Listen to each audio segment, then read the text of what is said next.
पीर साहब वाणी संग्रह। माया तजे तो क्या हुआ, मान तजा न जाए।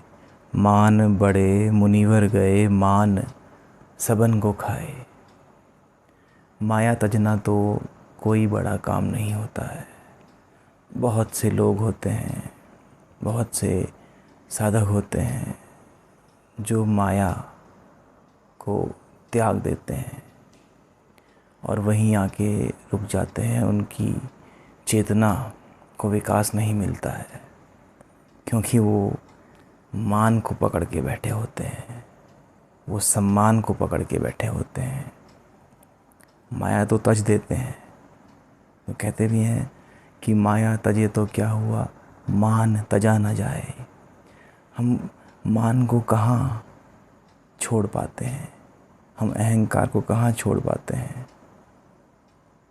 आप गीता को पढ़िए तो गीता में जो पहला अध्याय है, उसके जो पहले के 12-13 श्लोक हैं पहले अध्याय के, उसमें कहीं कृष्ण है ही नहीं। वहाँ मान ही है, वहाँ दुर्योधन ही मौजूद है, वहाँ अहंकार ही मौजूद है। तो इसमें निराश होने की आवश्यकता नहीं है। इसका अर्थ यह भी है कि जब गीता प्रकट होगी हमारे भीतर, जब परम शांति में प्रवेश करेंगे, तो पहल तो हमें अहंकार को साफ साफ देखना पड़ेगा। तो मान को तजना जैसे कि बड़ा महत्वपूर्ण हमें लगता नहीं, परंतु वही सबसे बड़ी चाबी होती है आत्मा की आनंद को पाने की। और मान तजने से क्या तात्पर्य है, माने कि परम मौन में जो स्थापित हो गया, जहाँ कुछ नहीं है, परम मौन में जो स्थापित है, वही आप जानिए कि मान तजने की बात है। मान बड़े बड़े मुनिवर गए, मान सबन को खाए। मान के ही, सम्मान के ही चक्कर में, इसके हेर फेर में बड़े बड़े मुनिवर चले गए, बड़े बड़े ऋषि मुनि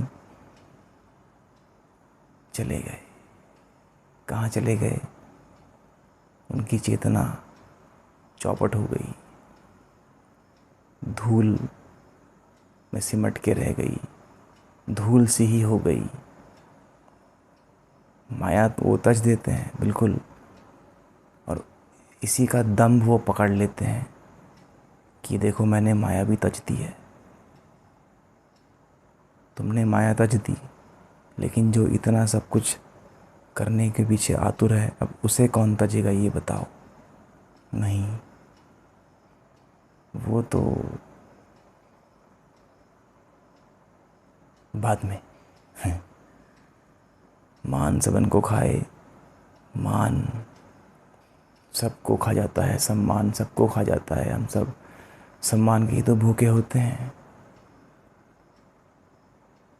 देखा आपने ईगो की कहाँ तक पहुँच होती है, अहंकार की पहुँच कहाँ तक होती है, वो कभी सामने ही नहीं आता है।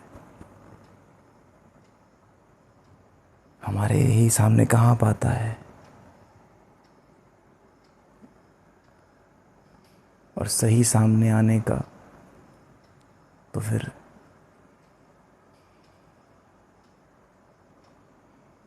उतनी शक्ति, ऊर्जा, बल भी चाहिए।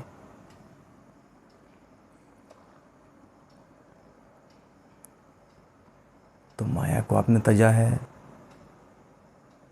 आपको दिल से बधाइयाँ, परंतु अब मान को, सम्मान को, उसको तजना ही वास्तविक आत्मिक सजना जैसा है। नहीं तो इस मान के चक्कर में तो बड़े बड़े मुनिवर चले गए, और ये सबको खा जाता है। अहंकार बड़ी दीवार है। किससे मिलने में? स्वयं से मिलने में, गुरु से मिलने में। गुरु कौन? जो हमको शुरू कर दे। किसकी ओर? मस्ती की ओर, आनंद की ओर, आत्मानंद की ओर, आत्मस्थ की ओर। और ये भीतर ही घटना चाहिए। बाहर संयोग घटित होते हैं, घटित हो तो अच्छा है, नहीं हो तो अच्छा है, परंतु यात्रा ये स्व की होती है, स्वयं की होती है।